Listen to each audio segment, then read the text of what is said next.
Joining us now is Oji Okpe with stories trending around the world. Hello, Junix. Good morning, Dr. Abati. How are you? I'm good. How was your weekend? Great. You look great. I watched you last night on This Day Live. It was fun. Good morning, Tundu Abiola. Hello, Yellow. Thank God it's yellow. I knew it was yellow, but I thought you were going to say it was mustard. How are you? Well, Good. it's another shape. But no, let's not. You said hello. Don't worry. There's one video. Mommy Gio says, don't say hello again so that you don't go to hell. Wow, really again? Hello. Wow. Well, all right. Good morning, Rufai. How are you this morning? Hello. We are ignoring Mommy Gio. Hello. He's not going to hell. I can guarantee you that. Well, all right. Good morning to you, viewers. Here are some of the stories that are trending across the globe. In the United States, reactions trailed the Duke of Sussex, Prince Harry's request for a judicial review against the Home Office's refusal to allow him to personally pay for police protection when he is in the United Kingdom.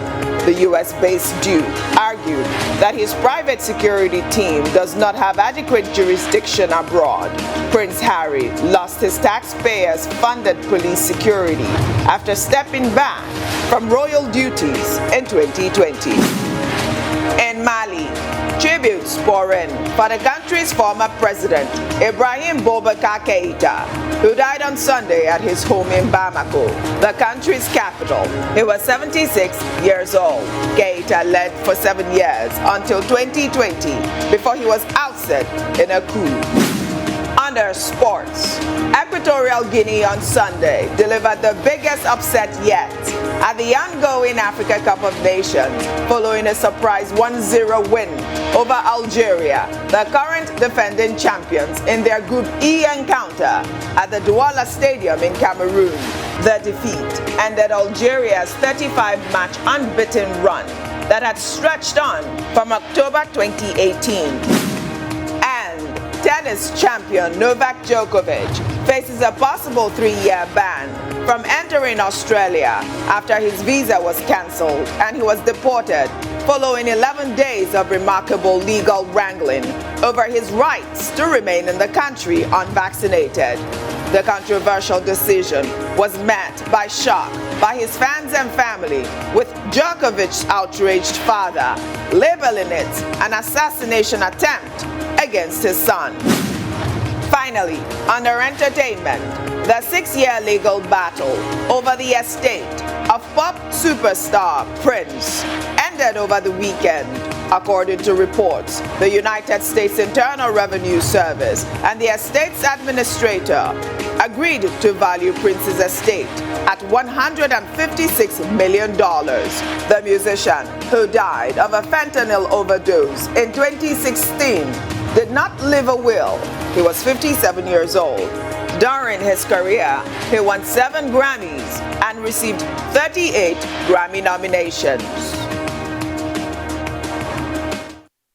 Well, let's begin what's trending in Nigeria with this video of what are said to be the world's largest rice pyramids, right in the heart of the Federal Capital Territory, Abuja. The rice pyramids were enabled by the Central Bank of Nigeria's Anchor Borrowers Program in collaboration with the Rice Farmers Association of Nigeria. The pyramids are set to be unveiled by President Muhammadu Buhari on Tuesday at the Abuja Chamber of Commerce and Industries Trade Fair Complex. Let's take a look. This is real. Yes. Now Nigeria is back again. Issue of rice. Yes. We can't allow this. We can't go back to God forbid. Babylon. I'm telling you, you guys are doing perfect work. In the next 1 year or 2, exporting rice will be just... No, even now, once we have a standard mill, you can export because we have made local sufficiency for rice production. Okay. So once we standardize our milling processes, we are good for export. Yes. And Nigeria can feed the whole West African market with rice. Yes. These have saved a lot of foreign exchange for the country, restored our dignity and image in the Committee of Nations. Because if you don't have food security, then you are vulnerable. Yeah.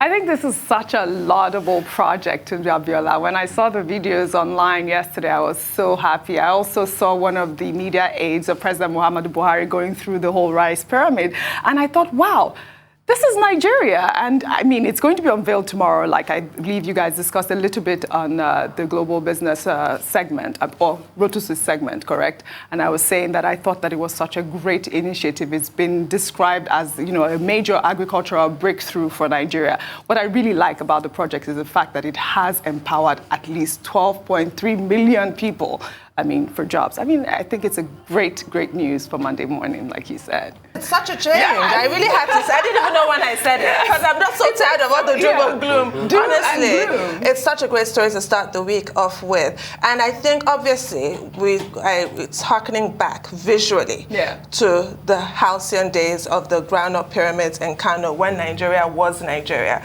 There's really no reason to stack up rice in that way. It's to give us that visual representation. It's one thing for the central bank to tell us the Anchor Borrowers program is doing phenomenally well. Rice import bill has reduced by 95%. It's another thing to see it. Whoever came up with this idea to stack them up in pyramid formation is a genius. We needed this. And in a country where, you know, good news is in short supply most of the time, this is a visual representation of progress that we're making.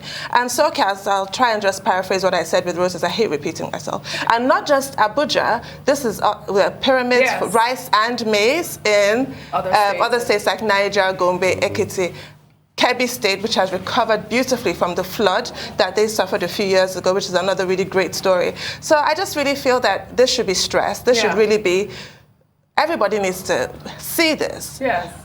Fantastic. So laudable. Well, the point has always been made about how agriculture is one way of diversifying the economy. And indeed, you know, this is, apart from being an indication, an illustration, an advertisement of one particular policy that was introduced, the Anchor Borrowers Program, it's also an indication of how, you know, the diversification of the economy can give us the potentials within the agri sector in terms of employment, in terms of reduction of import bill, and all those other advantages associated with this. And I said that this is happening at a time when there is COVID, when there have been restrictions, you know, and shortly on the back of the flooding challenge that we had earlier, I think last year or the year before, within the Benue Plain, you know, this is something positive. And for many Nigerians who went to school in our time, I don't know when you went to school and did civics, you know, it's not nostalgic. Those pyramids, you know, they also taught us something about groundnut pyramids. So it's good to see that, you know, we are rediscovering a major area. But it's not just, you know, paddy rice.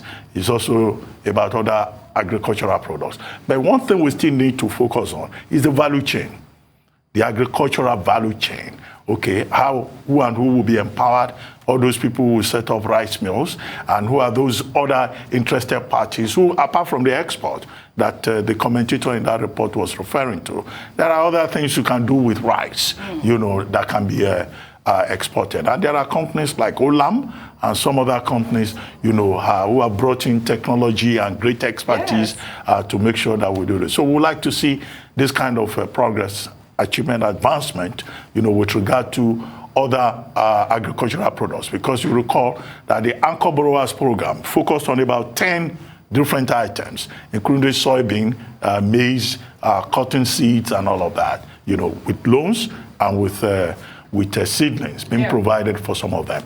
And we hope that the repayment program for the loans will not become another problem, because oftentimes in Nigeria, when you give people loans to do something, it could become a problem. We hope not that women.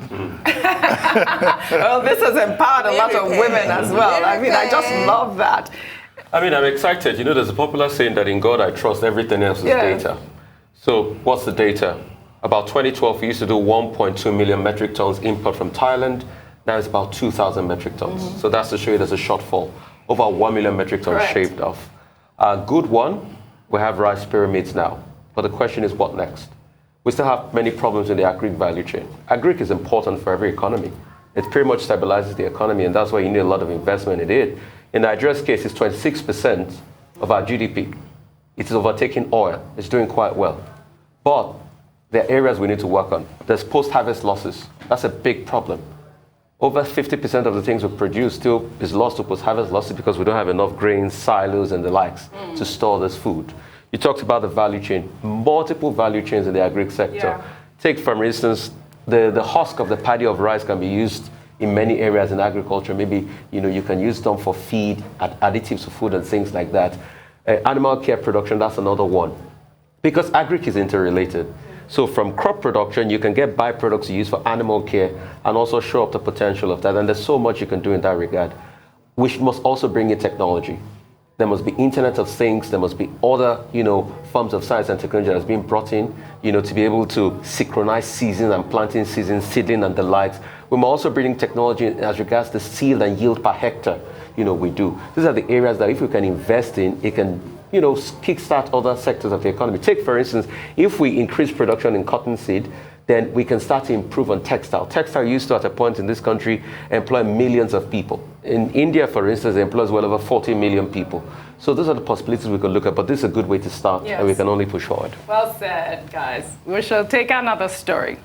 The governor of Yobe State, Mai Mala Buni, has come under fire on social media for hailing President Muhammadu Buhari for his efforts at restoring peace and normalcy to the troubled northeastern region of the country.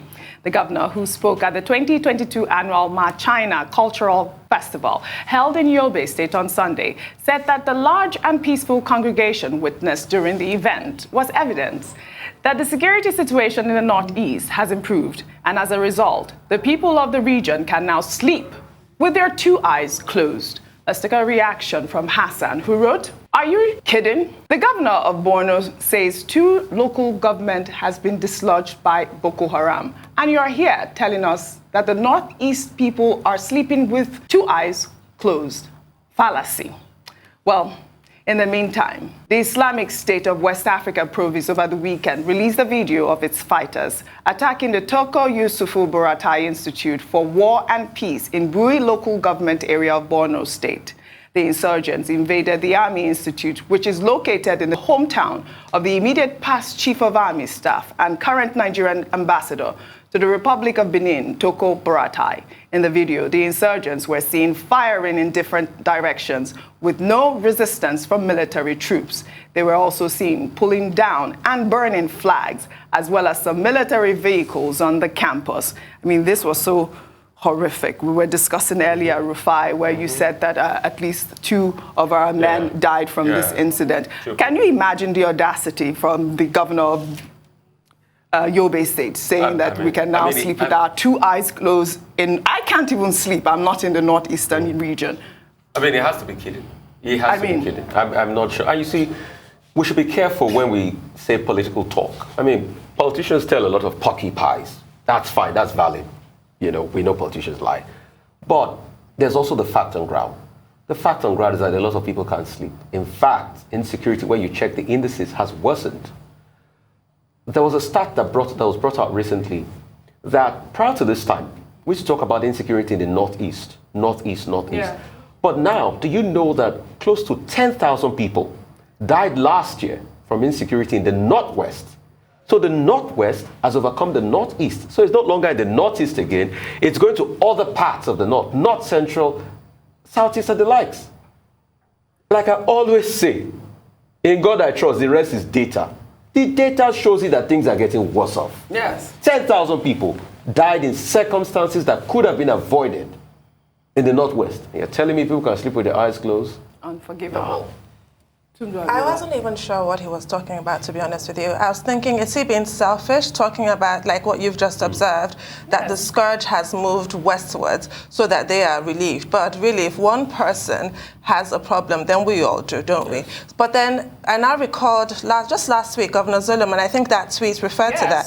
Governor Zulum talked about 2 local governments where they're still occupying. We're not just fighting Boko Haram, we have this chimera now of ISWAP and Boko Haram. Talked about Guzamala and Adabam that they've occupied, and Damboa where they're collecting taxes. He talked about 500 groups congregating to have weddings and parties, and nobody stops them. And they have 300 motorcycles. He talked about them becoming more sophisticated, more dangerous. Yes. And this is in the Northeast. So I have no idea where Governor Emala Buni got his data from. Is he distracted from all the APC shenanigans? Has he not kept abreast of what is happening in the Northeast? And I find this kind of rhetoric, I don't know really what point it serves beyond sycophancy. And even the target of your sycophancy is not served in any way by these kind of blatant falsehoods. That just is not the current reality.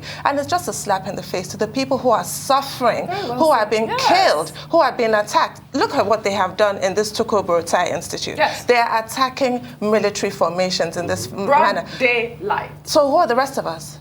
It's actually really worrying. Yes.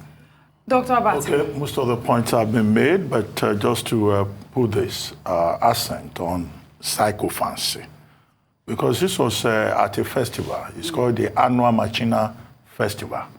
It was at that occasion that Mayor Buni, the governor of Yobe State, decided to shower enormous praise on the president of Nigeria and say that people can now sleep with both eyes closed. And he moved on from the president to the Senate president, who was also there. And I think that was, the event was in his own constituency. And okay, we are all, surprised that anybody would say people sleep with their two eyes closed.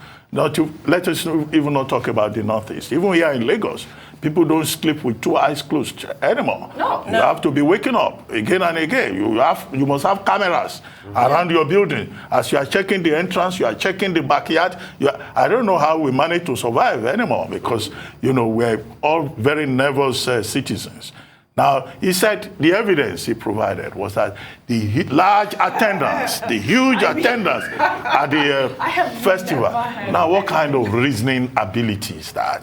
And even that again, look, this is not the time to be having large gatherings. Exactly. Is Governor Buni, is he aware of guidelines offered by the Presidential Steering Committee on COVID-19? That committee has not been disbanded. And across the country, people are told to keep their distance. People are told to mask up. I hope they masked up there, at this particular festival that is using to illustrate how there is security in the northeastern flank. Of course, the lie was put to his affirmation by the incident in two local governments in Borno State.